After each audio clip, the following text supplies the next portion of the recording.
So I put your honey sign down. Well, here we are, October 4th, Red Brook Honey, Red Brook Farm, Scarborough, Maine. And October 4th, we just sold the last 1 pound jar of honey this year. It was very popular. Japanese knotwood, otherwise known as bamboo honey, really dark, really sweet. The last jar just went today. And what we're doing is looking at a relatively closed up entrance. This is our fall entrance. We'll close it up again a little bit more in another month, and then we'll close it up except for about 3/4 of an inch for the winter when they're in their winter cluster.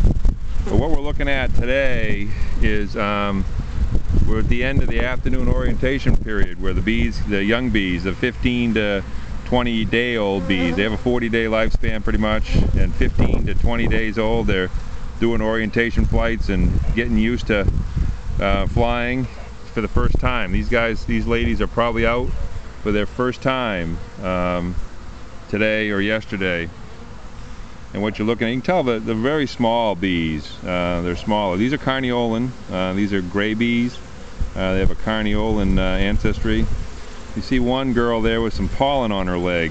I don't know if that's coming out, but the one that's looking down at the brown block has pollen on her leg. And what they forage for this time of any time of year that they're out foraging is for water, pollen, and nectar. Nectar and water they'll ingest that into their stomachs and bring it back. Pollen they'll bring back on their legs.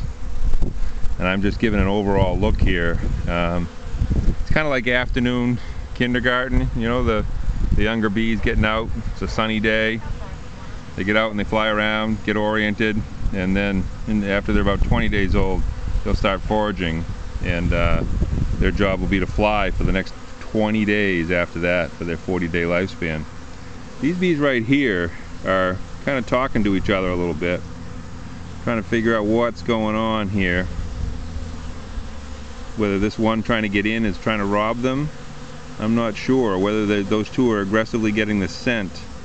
They're not really tumbling, but these two bees are getting the scent of the other one, the one that's being not attacked, but is getting all the attention. And they might be getting the scent off of her head of where she found some good forage.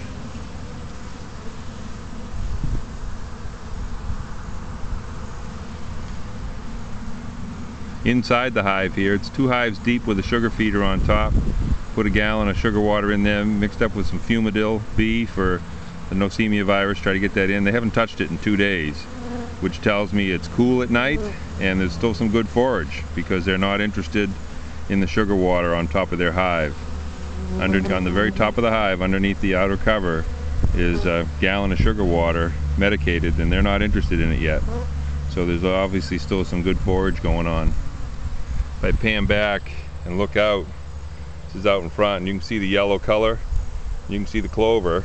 So there's clover and plantain blooming, and there's a whole field of it here. And so it's a pretty good, the forage is still on. Here we are in October. Last year the forage went until the first part of November.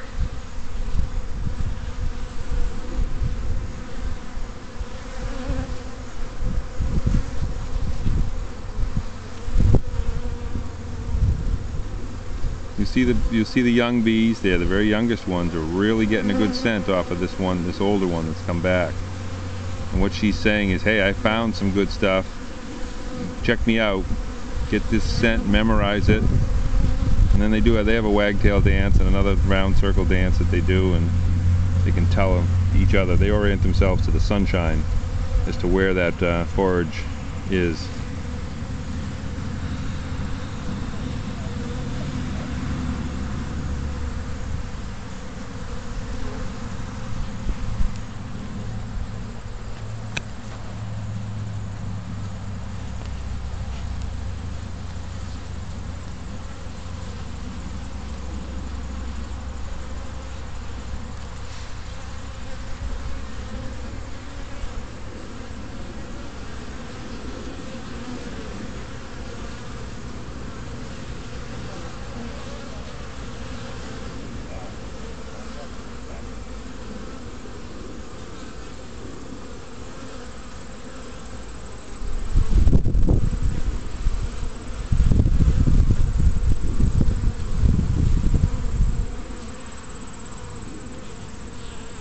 There's one coming in right there with pollen on the legs, big pollen sacs full. Pollen is a really helpful sustenance here. Look at this one. There's one on the wooden block right there. She's got 2 huge pollen sacs on her hind legs. Very important. They need a lot of pollen in the wintertime. That's protein. The nectar they bring back that they turn into honey is carbohydrates, and the pollen is the protein. They need the equivalent of like 4. Inside these hives there are 10 frames per section, and so there's 20 frames over the winter, and they need about 4 faces, you know, 2 or 3, at least 2 or 3 faces of pollen to get through the winter.